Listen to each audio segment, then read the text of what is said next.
Anchor Church, it's Monday. My name's Trevor Carpenter, and I get the opportunity of bringing the message this weekend as we walk through this series about loving, especially looking at loving the world that we live in. The reason why I'm shooting this out is because I want to ask you to do a couple of things. First off, I want you to read the passage that we're going to be unpacking. We're going to be unpacking Joshua chapter 2, which is a story about two spies that go into a town, end up at a brothel, and just what ends up taking place after all that kind of stuff. So crazy story. It's a famous Jewish story. Some of you may not know what that story is like. For others, it may be kind of a story that you're not totally familiar with, but it's going to be fantastic.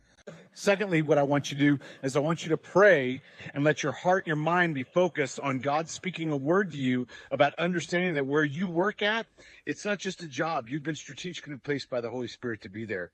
And then thirdly, what I want to look at you having to do is maybe bring a friend, because this is going to be a message of hope as we talk about Rahab, who's a prostitute, and how God ends up working through her to being a part of the lineage of Jesus Christ. So it's going to be a great story. It's going to be a great time. Keep tracking on social media this week. There's a couple of things we're going to throw out to kind of prepare our hearts and our minds. And let's have just a bang out weekend next weekend as we all gather together. Look forward to seeing you then.